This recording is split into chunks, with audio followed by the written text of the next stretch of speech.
മാഷ അന്വേഷിച്ച് ഞാൻ വീട്ടിൽ പോയിട്ടുണ്ടായിരുന്നു. അപ്പോഴാണ് മാഷ അമ്പലത്തിൽ പോയിട്ടുണ്ടെന്ന് അറിഞ്ഞത്. അതാണ് ഞാൻ ഇങ്ങോട്ട് വന്നത്. എന്താ കാര്യം സജി? എൻ്റെ മകളുടെ വിവാഹമാണ്. അപ്പൊ കുറച്ച് പാൽ എനിക്ക് ആവശ്യമുണ്ട്. അപ്പൊ ഒരു 50 ലിറ്റർ വേണ്ടി വരും. പോരായ വരാണെങ്കിൽ ഞാൻ അറിയിക്കാം. തരാൻ ഉണ്ടാവൂലേ? പാലിന്റെ കാര്യം സജി പേടിക്കണ്ട. 100 150 ലിറ്റർ പാലും തരാം. പിന്നെ നല്ല പച്ചപ്പുല്ല് കൊടുത്ത് വളർത്തുന്ന പശുക്കളുടെ പാലാ. അതിൽ ആരും വ്യത്യാസമൊന്നുമില്ല. അത് നാട്ടുകാർ ചോദിച്ചാൽ നിനക്കറിയാം, അത്ര നല്ല പാല് കിട്ടാനില്ല വേറെ. ഞാൻ വീട്ടിൽ കല്യാണം ക്ഷണിച്ചിട്ടുണ്ട്. മാഷ് കുടുംബസമേതം നേരത്തെ അങ്ങോട്ട് വന്ന് കല്യാണം ഭംഗിയാക്കി തരാം. ഓക്കെ സജി. ഓക്കെ.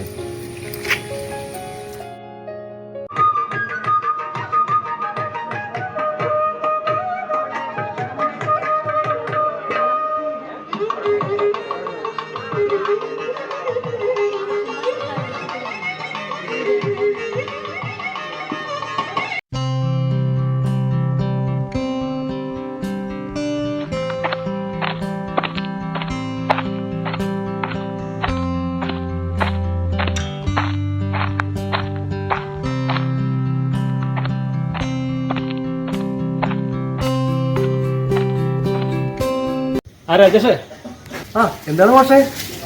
ഫാമിലേക്ക് കുറച്ച് പുല്ല് വേണം. നിന്നെ ഏൽപ്പിച്ച ഓക്കെയാണ്. നല്ല പുല്ലായിരിക്കണം. നല്ല പച്ചപ്പുള്ള പുല്ലുണ്ട്. നമുക്ക് എന്നത്തേക്കാണ് മാഷേ നമുക്ക് ആവശ്യം?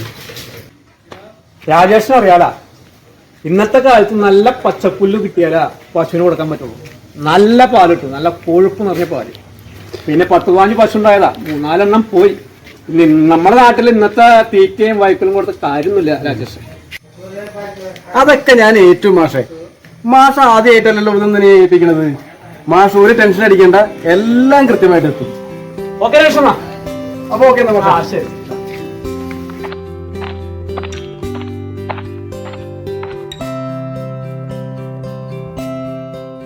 അപ്പൊ ഒക്കെ പറഞ്ഞ പോലെ എന്തെങ്കിലും ആവശ്യമെങ്കിൽ വിളിച്ചാൽ മതി. അപ്പൊ ഓക്കെ എന്നാ കേട്ടാ.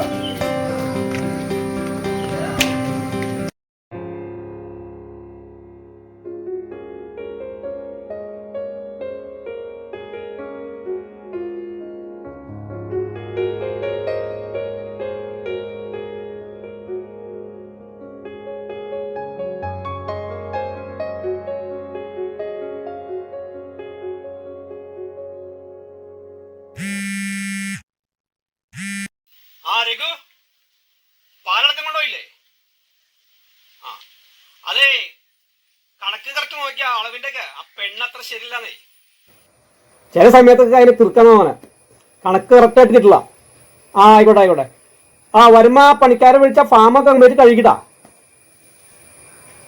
ആര് ലീവ്? ലീവ് ഞാൻ കൊടുത്തിട്ടുണ്ടായില്ല, ഞാൻ പറഞ്ഞിട്ടുണ്ടായില്ല.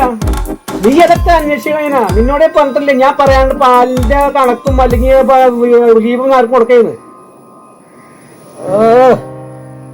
അതുകൊട്ടെ, ഒരു കാര്യം ചെയ്യ്. 4 മണിക്ക് രാജേഷ് പുല്ല് കൊണ്ടുവരും. അപ്പൊ അവരും സഹായിക്കണം. ഒറ്റയ്ക്ക് വരുള്ളൂ. ഓക്കെ, അല്ലാണ്ട് വന്നോ? ഓക്കെ എന്നാ. ശരി ശരി ആയിക്കോട്ടെ. ഞാൻ പറഞ്ഞ കാര്യം നമ്മൾ പറയാൻ നിൽക്കണ്ടടാ. ഓക്കെ, ശരി.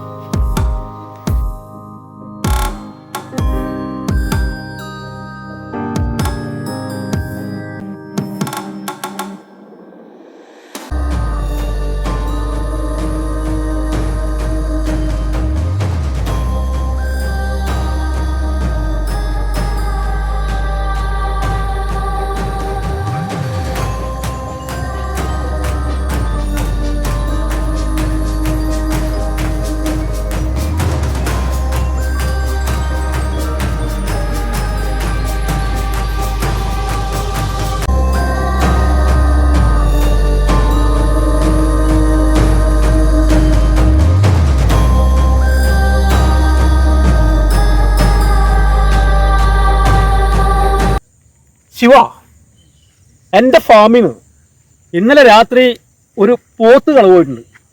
ആരെന്നറിയില്ല, കേസ് കൊടുത്തിട്ടുണ്ട് ഞാൻ. മാഷേ, നാട്ടുകാരെല്ലാം കൊണ്ടുപോയിണ്ടാവോ? എൻ്റെ വിലപ്പെട്ട സംശയമാണത്. ഇനിയിപ്പോ നാട്ടുകാരാണോ പൊള്ളാച്ചിക്കാരാണോ?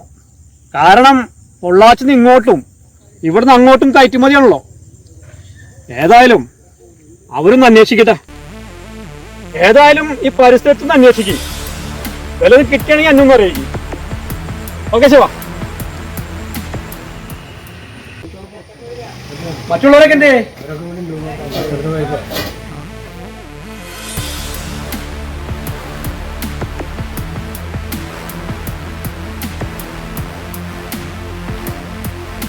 മാഷേ മാഷേ മാഷേ മാഷേ. ആ എന്താ രാജേഷേ?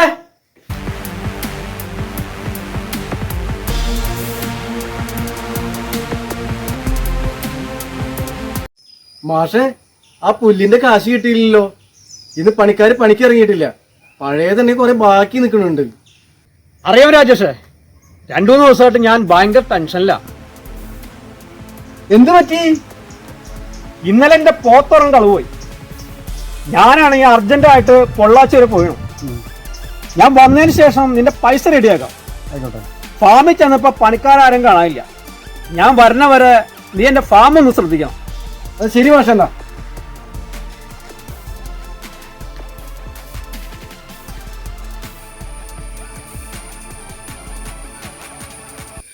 എടി മഞ്ജു, ഞാൻ വൈകിട്ട് പൊള്ളാച്ചി വരെ പോകും. അവൻ പാലിന്റെ പൈസ കൊണ്ടുവരാൻ മേടിച്ചു വിട്ടാ.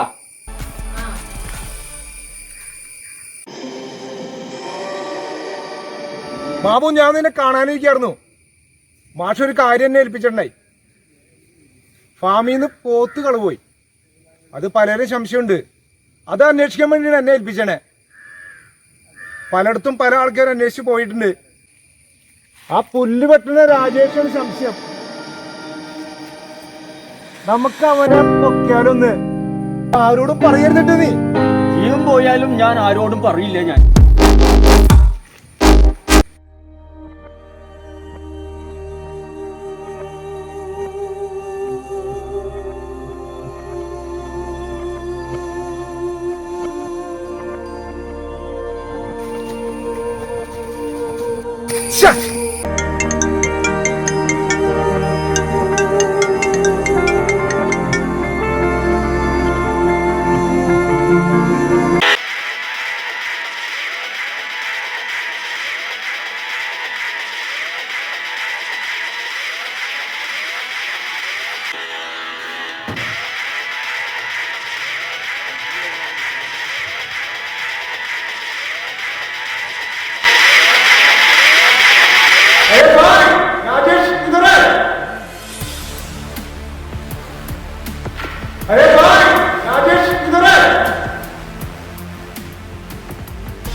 നീ മാഷിന്റെ പോത്തിനെ കെട്ടിട്ട് ആ പോത്തിന് നീ എന്ത് ചെയ്തടാ? ഞാൻ പറയാം എല്ലാം ഞാൻ പറയാം. എന്നിവിടെ ഞാൻ എല്ലാം പറയാം. ഞാൻ പറയാം. പറയണമെന്നാ. എത്ര കാലം ഞാൻ ആ മാഷിക്ക് പുല്ല് കൊടുക്കണെന്നറിയോ? ഒരുപാട് കാശ് എനിക്ക് തരാനുണ്ട്. പിന്നെ ഞാൻ എന്താ ചെയ്യണ്ടേ? എന്റെ പണിക്കാരാണെങ്കിൽ പണിക്കിറങ്ങണില്ല. അവരും മുഴുവൻ പട്ടിണിയാ.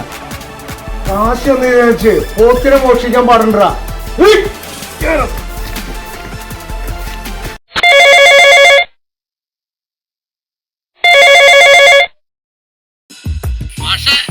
അവനെ ഞാൻ പൊക്കി. ആളാരെന്ന് മാഷ്ക്കറിയാമോ? മാഷിന്റെ വിശ്വസ്തനായ പുല്ലുവെട്ടി തന്ന ആളാണ്. ആരാ അവനാ? അപ്പൊ എനിക്ക് തന്നെ പണിയൊന്നല്ലേ? നന്നായി, നീ ചെയ്യുന്ന നല്ല കാര്യോ. ആ എന്റെ ആയിരിക്കണം കേട്ടാ. ഓക്കെ ശരിടാ.